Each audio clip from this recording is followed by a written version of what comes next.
किसी शायर ने बड़े ही सुंदर शब्द कही है कि होती नहीं मोहब्बत किसी की सूरत से, मोहब्बत तो दिल से होती है।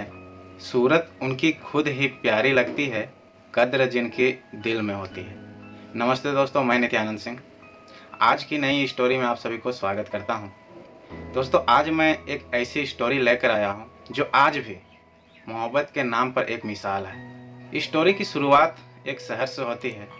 एक शहर था जिसमें एक अमीर लड़का रहता था। उस अमीर लड़के को एक गरीब किसान की बेटी से इश्क हो जाता है। लड़की बहुत सुंदर थी, सुशील थी और साथ में वो समझदार भी थी।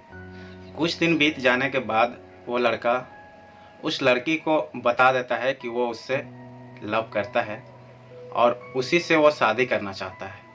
इतना सुनते ही लड़की खामोश हो जाती है। वो सोचने लग जाती है कि इसका जवाब मैं कैसे दूं और क्या दूं। अब काफ़ी सोचने के बाद वो लड़की उसे जवाब दे देती है कि वो उससे शादी नहीं करेगी। वो मना कर देती है।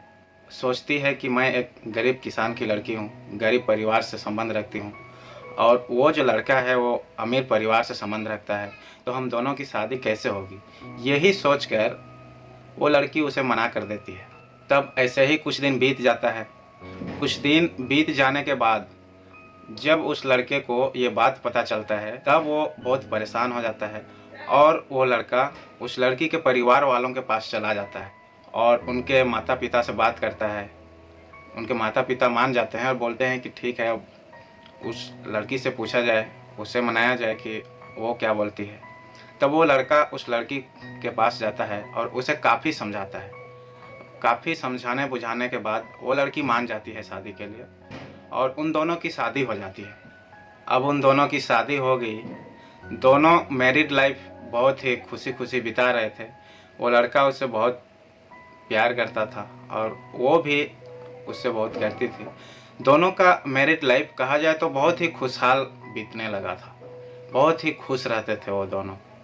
ऐसे ही हंसी खुशी से कुछ महीने बीत जाने के बाद उस लड़की को स्किन डाइजेसिस हो जाता है, जिससे कि उसकी खूबसूरती ढलने लगती है।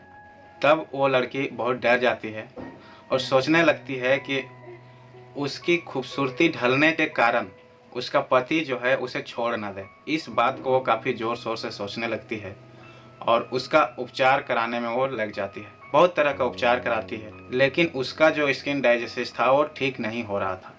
उसमें सुधार होने के बजाय वो दिन ब दिन बदसूरत होती जा रही थी और उसे एक तरफ डर भी सता रहा था कि कहीं उसका पति उसे छोड़ ना दे।